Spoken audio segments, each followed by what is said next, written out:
Gamers, we got a lot to talk about. Edge of Fate news just popped out today. All the streamers that went to Bungie and got the playtest, they dropped their videos, and we got a lot of information. Thanks to Dado, I watched a couple of his videos, and I was like, man, he kind of broke things down pretty well. So I'm just going to summarize with one of his videos. So shout out to Dado. We'll put his link down below. Make sure you guys sub to him. So first off, what's happening with our power level? Everyone's wondering what is going to be the leveling strat in Edge of Fate. Well, we're all starting at level 10 and the max gear score is going to be 200. So it's 220 right now. It's going to be 200 in Edge of Fate.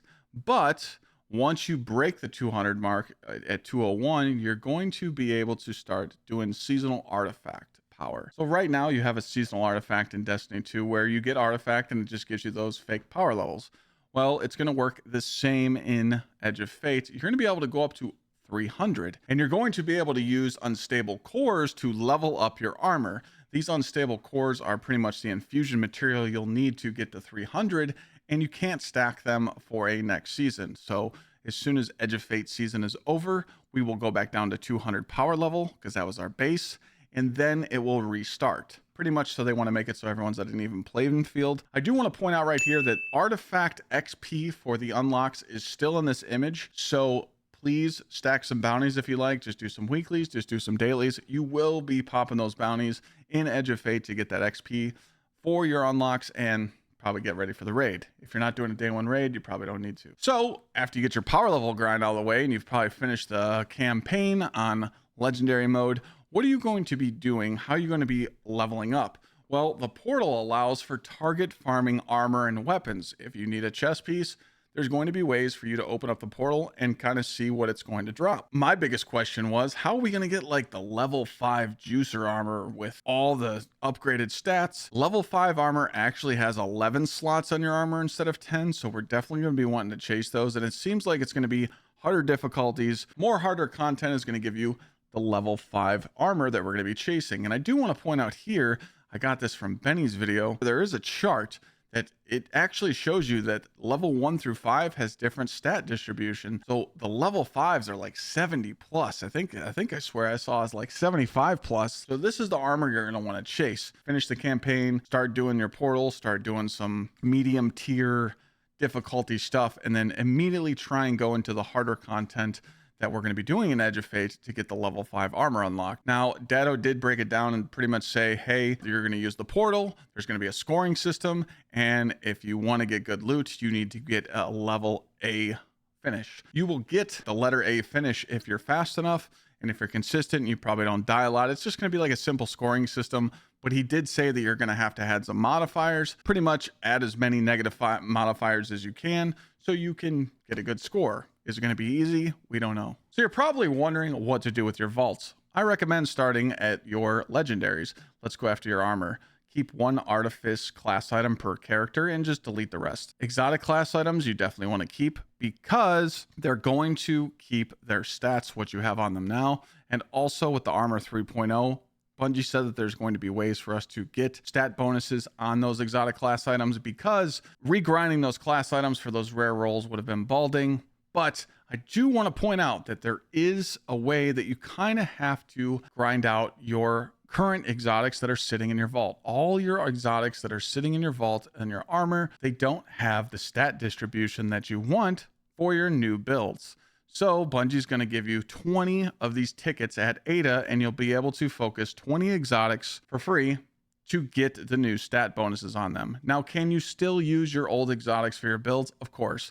But if you're trying to go for these new crazy stat distribution builds that require you to have more than 100 discipline, you might need a little help. So I'm going to kind of hold off on spending my 20 tickets because I don't want to just splurge and then run out when I need them.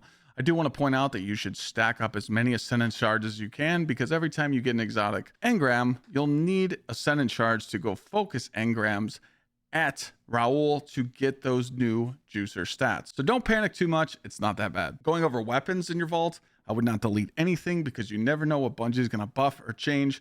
I would wait until you finish the raid and then, or see what the meta is and then be able to just kind of delete your vault that way. So, don't go too crazy. So how do these new stats work on your armor? Well, there's a couple of different stats. I'm going to go over them. So you're going to have health, melee, grenade, super, class, and weapons. These are all the new stats. Pretty simple, right? Your health, it's going to increase the amount of health you gain each time you pick up an orb of power. So stuff like recuperation, better already, stuff that you use in Crucible or PvE. I'm using that as an example. So what happens if you go over 100? Well, if you go over 100 and you go to 101 to 200, your shield recharge rate and your health will increase faster. So if you feel like you're running around and you're not getting that quick health regen, we're probably gonna have to test this out. But I do know at 100 stat health, you have 230 health for PvE and like 200 for PvP, which is pretty high. I don't think we'll have to build in this stat too much just because of, you know, a shield recharge rate and health increase, but you never know. Going into melee, it reduces your melee cooldown, obviously, and increases the amount of melee energy from all sources. Now, what's crazy is taking your melee build, like on a Titan or a Warlock or a Hunter, going up to 200 could give you a 30% damage boost. And you got to remember, I do want to point out with these stats, you're not getting any wasted stats. So if you have like 115, you're getting a small percentage, and you're still like, instead of being at 120, which would, you know, give you 12 in the current game that we've pretty much had these stats for like 10 years, you're going to get rewarded. So let's just call it 2% at 12. So if you have like 115 stat, you're going to get like a 1.5% damage boost instead of the 12 that you would have at 120. So there's no wasted stats in any of this gear, which is really good. So if you juice your melee builds up, I'm probably going to have an armor set just simply for 200 melee. Grenade, same thing. The higher your grenade, it reduces your ability cooldown. And when your grenade's up to 200, it's going to do more damage. I don't know the exact percent, but I'm sure it's probably around the same. Super, that's your stat for super, 0 to 100. At 100 is probably going to be your base cooldown. And then 101 to 200 will probably give you more super energy from all sources. Class, it's going to reduce your class ability cooldown, pretty much what a hunter would count on for their mobility. And, you know, Titan Barricade and Warlock Phoenix Dive or Rift. If you go into 101 to 200, you're going to be scaling an overshield cooldown. So like getting an overshield from having more class ability could benefit you in like PvP, but I don't know if we're going to be using it in PvE. Weapons, increase weapon reload speed and handling. This is from 0 to 100. And 100 to 200 increases weapon damage against minor and major combatants. This is a stat that probably every PvE player is going to build into. Having your weapons at 200 during DPS could be huge. So you might want to have like a loadout swap strictly for DPS to take advantage of the stat. Cool things that they changed about armor masterworking is every time you masterwork, you get +1 to the 3 lowest stats on the armor piece. So pretty much this is like your form of artifice, kind of for free. Hey, I want +1 to the 3 lowest stats on this armor piece. And you might seem like, well, Clyde, that's not much. But if you do it on 4 pieces, you know, 5 pieces, that's +15. So that's going to add up. Higher tier mods, you can fine tune your armor and say add 5 to 1, but take 5 from the other. So this is going to really help you out with your stat distribution and help us out for those high stat gear and high stat builds, which I think is amazing. It's always been nice to be able to just, you know, take somewhere, you know, I've had pieces where it's like 42 discipline. It's like, hey, maybe I could take 5 off and put it somewhere else. So that's really going to help us on those builds. The current armor that you currently have on your character is still going to be good. It's going to take you a while to kind of lean into these new armor sets. The new armor 3.0 has armor set bonuses. I don't want to get into too much of that right now because it's probably just going to overwhelm you. I just want to go over the base stuff. But there's going to be cool armor set pieces where you can run like 2 pieces of one set, 2 pieces of other, and get some mobility bonuses and get other bonuses for your weapons and really take build crafting to the next level. I don't know if you guys have noticed with Rite of the Nine, but sometimes when you're doing Spire of the Watcher or even Prophecy this week, ammo can be a problem. Bungie's new ammo meter is simply how it reads itself and it sees. So with this ammo meter, pretty much as it fills up, you're guaranteed that ammo drop. So if you see that you're low on heavy and it's about to fill up, boom, there you go. Just got your heavy. Now you're waiting for the next one. I think this is something we've needed for a long time, especially in day 1 raids and day 1 dungeons, because we're always waiting for ammo to drop. We're consistently just begging for a brick to drop, but then you die and you got to wipe the run. So hopefully this fixes the ammo economy in Destiny 2. So now we're just going to kind of talk about Clyde's thoughts here. We're going to have some more information coming to you. Next video will be on all the artifact mods, so we can go over all that stuff. But it was a lot to take in. Looking at all these armor sets and looking at all these new weapons and the new exotics, you know, by the way, the Titan gets the Thor hammer, so you're going to be able to sink your hammer now and literally have it float to your hand. I personally think it shouldn't be an exotic. I thought it could be an aspect because then you could still run Synthos, but it does look promising. You know, the Hunter Beyblade build's gonna look sweet, and the Warlock having Hellion juiced up to be able to just stun lock more with the ignitions and being able to scorch the room. It looks promising, but I was really hoping that we get more prismatic fragments or aspects or some of the light subclasses getting some love. I know that this article was posted about an interview, and they were saying that they're going to go after Consecration and Knockout and Feed the Void and Stylus Executioner.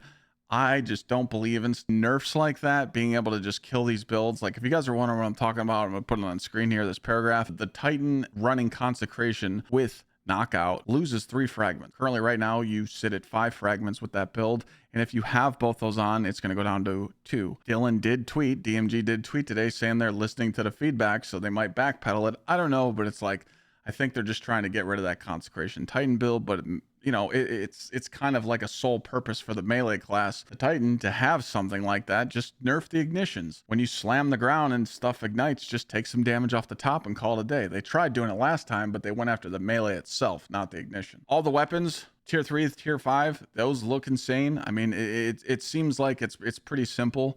Now, when you look at the chart, you're like, oh my God, what's tier 1 through tier 5? I mean, tier 1 just looks basic. Then tier 2 is going to get some enhanced perks. Then tier 3 has some more origins. And then, you know, pretty much tier 5 juiced is going to have 6 perks enhanced, 3 origin traits enhanced, barrels and mags enhanced. And then you're actually going to have an enhanced mod that goes on it too. Pretty much just the whole thing shiny. And you're just like, what does all this mean? But again, it's a step in the right direction.